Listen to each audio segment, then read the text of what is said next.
Hi, welcome to the F1 Time Portal, a Formula One history podcast started by two friends who love Formula One.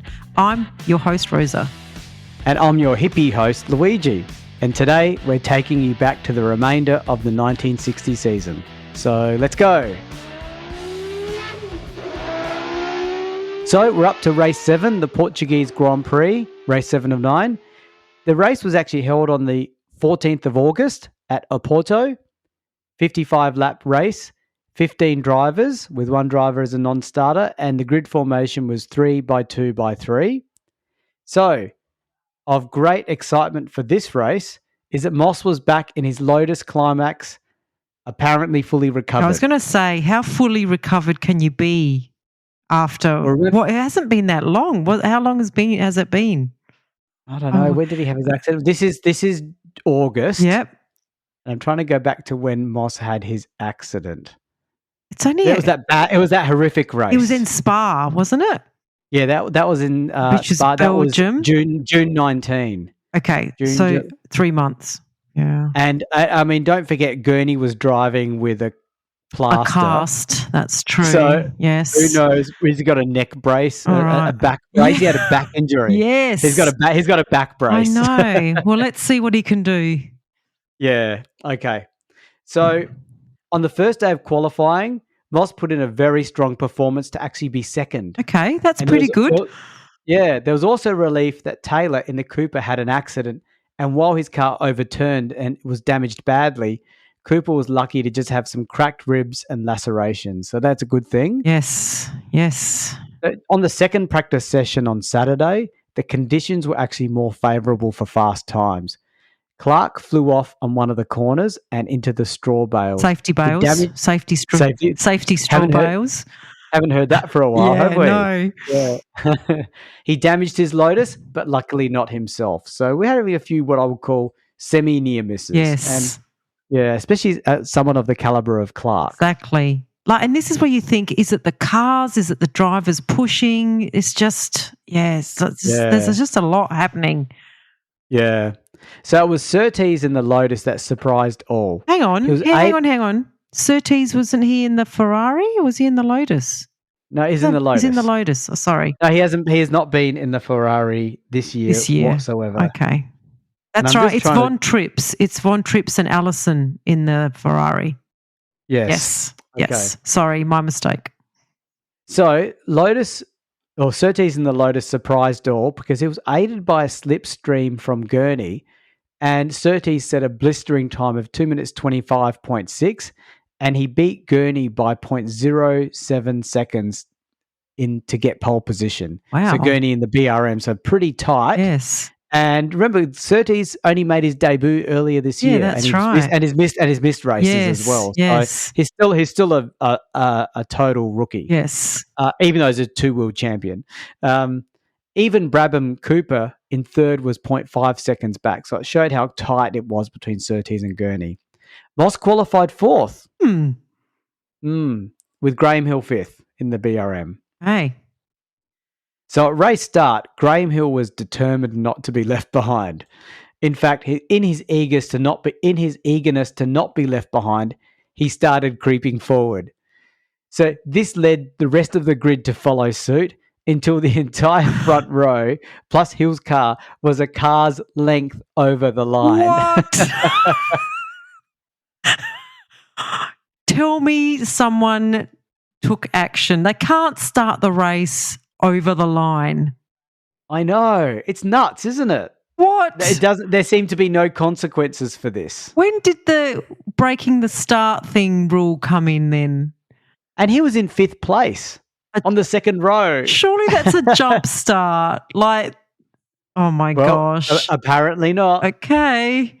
Yeah. It makes you wonder, well, if he can do it now, we can all do it now from now on, you know? Yes. So what we do know is that Gurney, who was second on the grid, sailed into the lead when the flag finally fell. However, on the first corner, Brabham took a wider turn and driving right on the edge of adhesion, cut Gurney off to lead the pack up the long straight. Okay. Well, now I can see how Brabham got his nickname as of Dirty Jack. This sounds very aggressive for the time, but good on him. Good on him.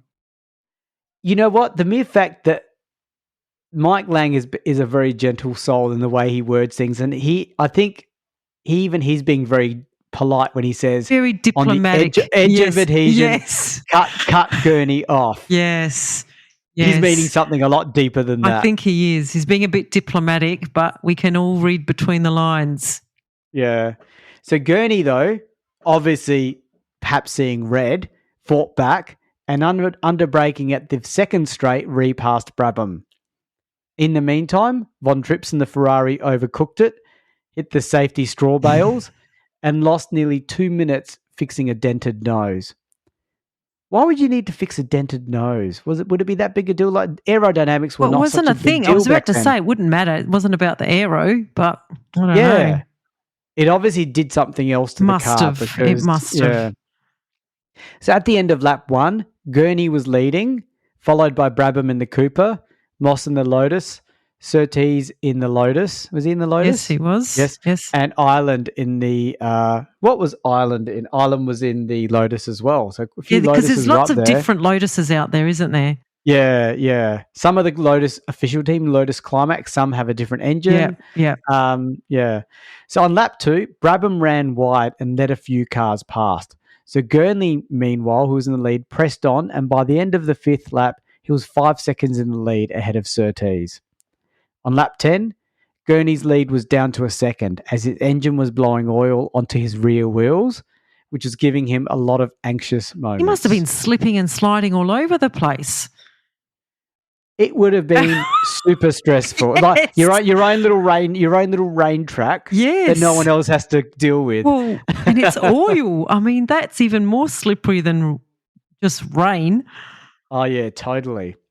So on lap 11, Gurney finally spun, and this allowed Surtees, Moss, Phil Hill, and Brabham past.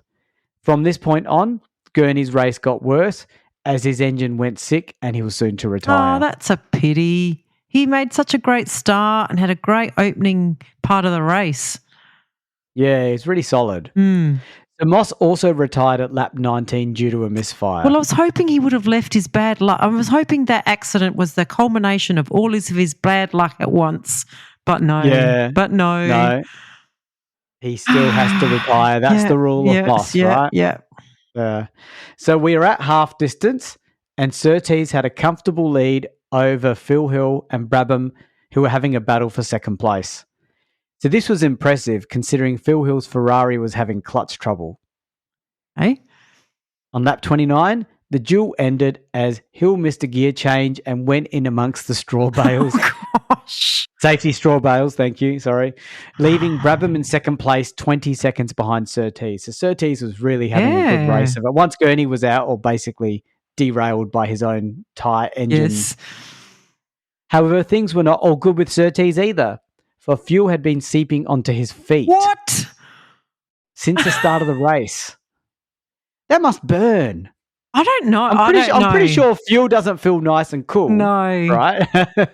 And you certainly don't want to spark. I was going to say just the danger of that. Oh, geez. Oh, big time. gosh.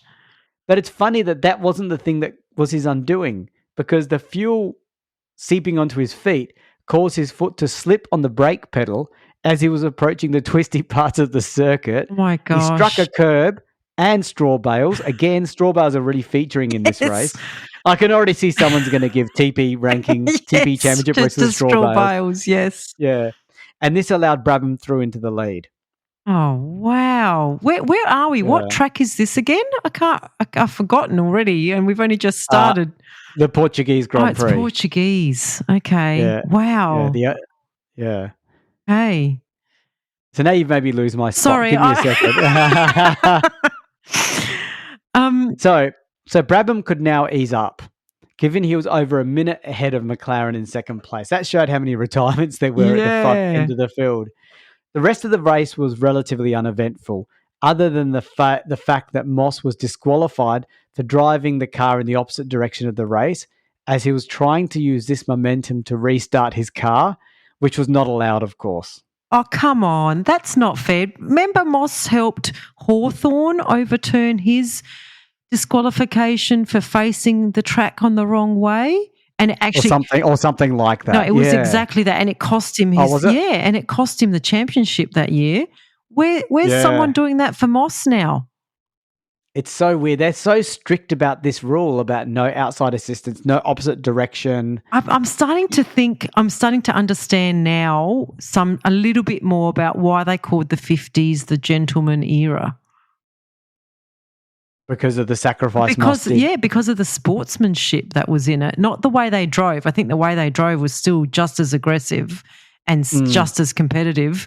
But I think everyone sort of took the time to do good and the right thing for the drivers. Yeah. Okay. Poor Moss. Yeah. So the race ended with Brabham first, McLaren second, Jim Clark third, Von Trips fourth in the Ferrari, and then the rest. Okay, so this was Brabham's fifth straight victory, and it made him a world champion again.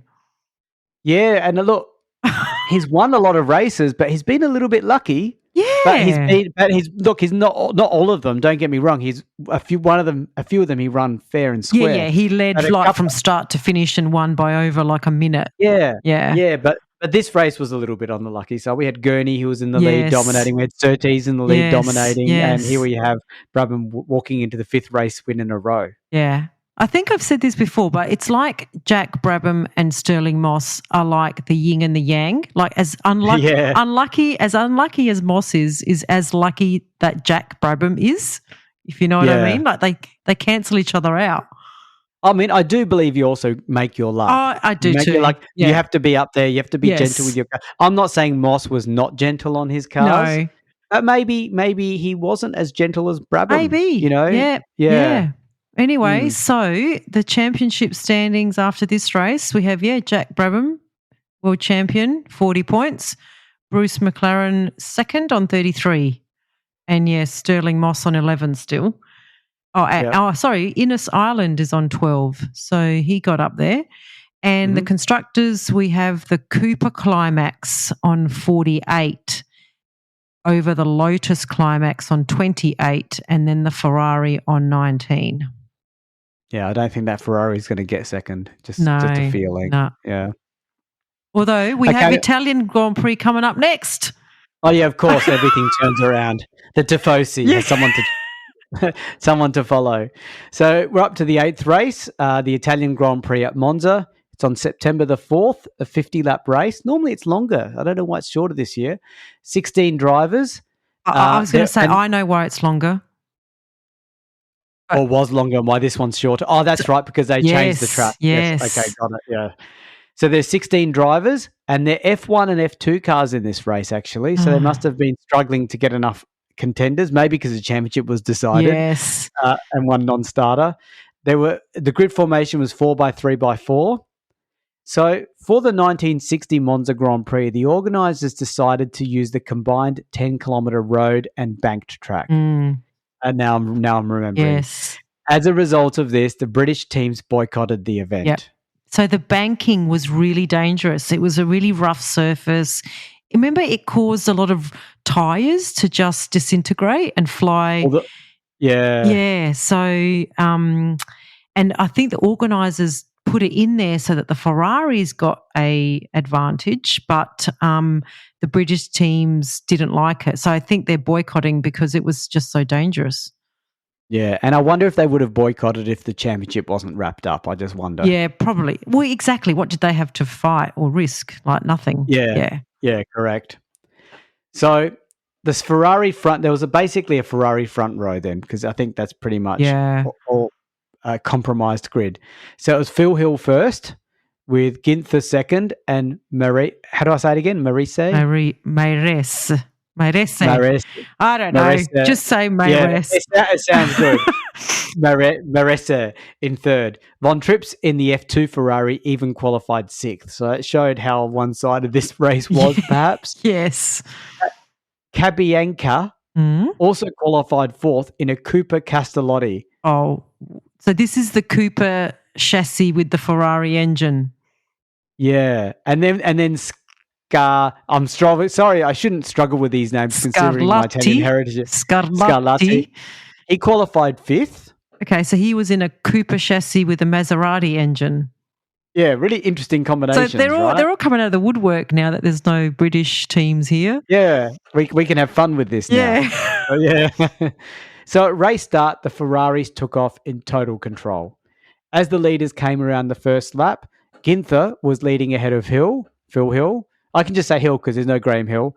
As the drivers came off the banking, Ginther and Hill had opened up a 4-second lead over Scarlotti and Naylor, who qualified 7th. Maresi in the third Ferrari had fallen back to 5th, having qualified 3rd. Of interest was that the Ferrari team had a secret plan to tow Von Tripp's F2 Ferrari in the slipstream of Maresi's car in the hope of sweeping the board. What? That doesn't matter. They're still surely that's an F2 win, not an F1 win. Yeah, but they wanted a Ferrari 1, 2, 3, 4 with the 4th to be an F2 Ferrari. Oh, my gosh. Poor Maresi. I wonder how he felt about this plan. He was being sacrificed. I wonder how did they ask him? Or they would have just told him? They would have just told him. Okay, this is interesting. I'd love to see how this plays out. Did it work? Well, it actually worked. They leveraged this slipstreaming and managed to get to the first 4 positions in the race at this stage, with Maresi pulling Von Trips along behind him. However, it was all not to plan, as on lap 5, Cabianca and Munaron, that we're having to mention these low rate drivers because they got in the mix of it. Yes. You see, both driving Cooper Castellottis flew past the Ferraris of Maresi and Von Trips. Obviously, Maresi was going slower. Yes, with Von Trips, to drag Von Trips, exactly. So it landed Cabianca in 3rd place, Munaron in 4th, and Maresi towing Von Trips in 5th and 6th. Well, technically, they're all Ferrari engine cars, which is probably what the organisers wanted to achieve. But does that mean that Ferrari engine cars had the first 5 places then? Yes. I think so at this stage of the race, yeah.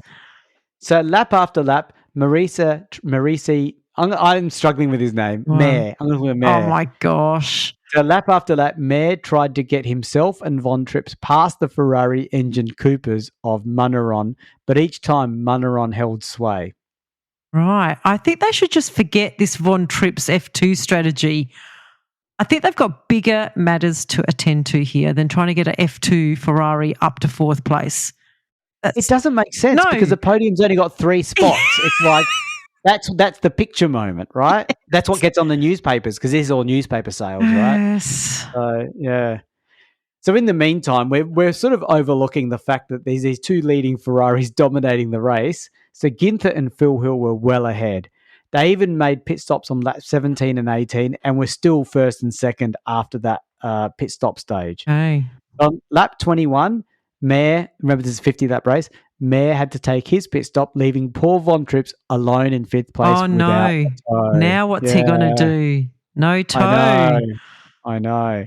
But don't worry, Cabianca and Munaron had to stop for fuel and tyres, which meant Von Trips was now up into 3rd place. Okay. Not only that, when Ginther came to lap Von Trips, he actually eased off to let his German teammate fall in behind. What? So now he's getting another toe from the race leader. Yeah. So we're at half distance and Phil Hill passed Ginther for the lead and began to establish himself by pulling out a gap. Of some trauma for Von Trips, at about half distance, Von Trips was left without a toe again, but he did well to still finish in 5th place. So the final results were Phil Hill 1st, Ginther 2nd, both in Ferraris, Maresi 3rd, Mayer. So Ferrari did get a 1, 2, 3 officially. Cabianca in 4th in the Ferrari engine Cooper, and then Von Trips 5th in the F2 Ferrari. Okay, so that is a Ferrari engine 1st to 5th, technically. Yeah. This is what you get when the British teams boycott the event. Yeah. So this is a very interesting race in one respect because it was the first race won by a driver from the United States, being Phil Hill, and it was the last race won by a front-engined car, which was the Ferrari driven by Phil Hill. Oh, so he was driving the front-engined car. Yeah. I thought they switched to the rear engine. They don't only appear in some tracks, maybe. Yeah, I think they weren't ready to fully launch it. Commit to it. Yeah, okay. Well, no, see, that's bad now. Enzo's going, see, front engines. I know. The best. I hope this doesn't hold them back. Yeah. All right. Well, so nothing really. Well, Phil Hill's now third in the Drivers' Championship. He gets up to 15 points. And really because there's no Cooper or Lotus, so Ferrari's just getting closer to that second spot. So they're only 2 points behind Lotus now on 26. Yeah. So they might still get second. I told you anything can happen at Monza.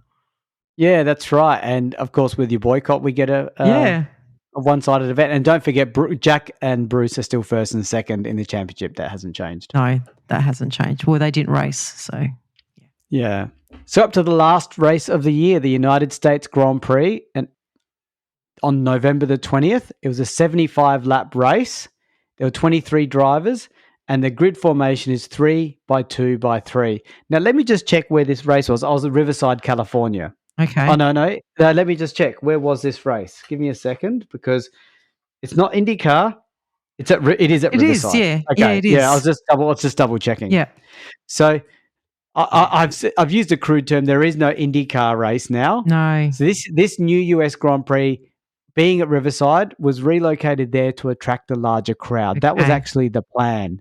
Okay. Of some hilarity, though, is that this time Ferrari would not be present because Enzo did not consider the trip to be worthwhile.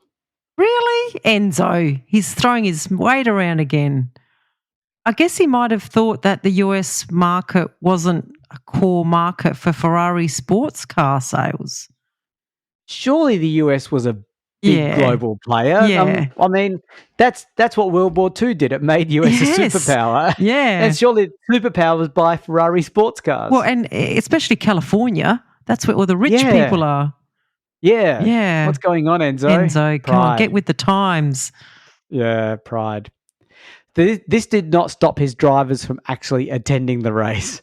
And so Phil Hill joined the Yeoman Credit team, which was a Cooper Climax team. And Von Trips joined the Centro Sud team, which was Cooper Maserati. I think Phil Hill made the better choice if I had to pick. Yeah. I mean, could this even happen today, though? Like if Ferrari pulled out of a race in 2024, could Leclerc and Sainz go and race for another team? Like, I don't think so. There might be a clause in there. There must be a clause that says there must be something to protect their interests. Yeah, because if Ferrari withdrew for the year, let's be dramatic. Yeah. I'm sure there's a clause that says if you are not present to offer my driver a car, they can go else. They become a free agent temporarily or something. And I guess teams like Williams and they jump at the chance to have a Leclerc drive their car. I'm guessing. Oh, for sure. Just the media attention. So, some of the lower ranked drivers would just get turfed. Yeah, pretty much. Yeah, there's a clause in their contract which says if a hot driver comes along, you're out. That's right. And it probably lists those drivers just to rub it in their faces. And the lower you are in rank, the more drivers are on that list. That can take your place. Exactly. God, it's so cutthroat. Yeah. So the grid was primarily dictated by Friday's practice, as the wind blew much of the Californian desert over the track on Saturday, as the track was located right near the desert. Moss was on fire, however. Now, remember, Moss is not long ago recovered and took a dominant pole with 1 minute 54.4, 0.6 of a second ahead of Brabham in second and 0.8 ahead of Gurney in third. See, it goes to show, he missed 3 months of racing, Moss, just how different this championship might have looked, because he's the one that is actually challenging Brabham. Yeah. And again, we've got 3 different cars on the front row, which has happened a lot this season. But Brabham won it so easily. Yeah. Interesting. So to race day, the larger crowds that they hoped for failed to materialise. Maybe the Indy car got a lot more people and they're really regretting this decision. And so are we for mocking it. Yeah. Well, we don't mock the race. We just mock that it shouldn't be part It shouldn't be part of this. I mean, it's a great race. It is a good race. Yeah, of course. It is. Yeah. So only about 20,000 people turned up. Let's not forget that at the British Grand Prix in 1950, the very first race, 150,000 turned up. Yeah. So Brabham jumped into the lead at the start of the race, followed by Moss, Gurney, and the rest. Phil Hill and Gendebine both stalled their engines, so a bit of a nonsense duo there, wouldn't you say? Yes, absolutely. So the drivers were fairly tight bunched, and on lap 4, Surtees, who is in the Lotus, I've got to remember that most of the guys are in their normal cars except the Ferrari drivers. Yep. Surtees spun right in front of Clark, and they were in about 5th place. Surtees had to retire, and Clark limped back to the pits for time-consuming repairs. Then on lap 5, Brabham's car caught a light. What? So that lucky start to the season was coming to a dramatic end. Yeah. It turns out the fuel from an overfilled tank was running onto the under tray and sloshing onto the exhaust pipe. What? As there was uncertainty as to what was causing this, it took a couple of pit stops to resolve the issue. This put Brabham well down the field, but he could continue, likely with greater motivation and frustration, maybe. But when you say that it took a couple of pit stops to resolve the issue, are you telling me that his car would have been on fire on the track multiple times? It must have been. And it would have been great to see, right? Oh, my gosh. Yeah. Why is my car on fire again? Fix. I'm on fire again. Wow. He'd have been driving with one eye on the mirror the whole time. Like, and what if that fuel tank went up? Like, how could they have sent him out again? Oh, my gosh. Pretty dangerous. Yes. Yeah. So this left Moss in the lead with Gurney in second place. But it was Gurney's turn to have issues as he was forced out with his car overheating. So Moss was now sitting in the lead with a gap to Bonnier of some 12 seconds. So this just means that something's going to happen to Moss. Every time he's in the lead with a huge gap, something happens. Come on, hit me. What's going to happen? Okay. Let's see. The race was fairly dull. Oh. That's what you want to hear. Yes. You want to hear about a boring race. That's right. Until Uh-oh. lap 61, when Bonnier pitted with valve trouble. He was sent out after a lengthy pit stop and had dropped to 7th. However, he was compromised and had to drive at a slower pace for the rest of the race. Okay. Again, there's not much else to say about the race. Again, good for Moss. Yes. Other than the drivers in 2nd to 7th were retiring and or just getting past one another due to car issues. So basically, we're just a bit of shuffling around and retiring. But Moss was still in the lead. So no real exciting battles to talk about other than Brabham getting back up to 4th, which is pretty phenomenal. 1 lap behind. But the final results were Moss first. Ireland was second in the Lotus Climax.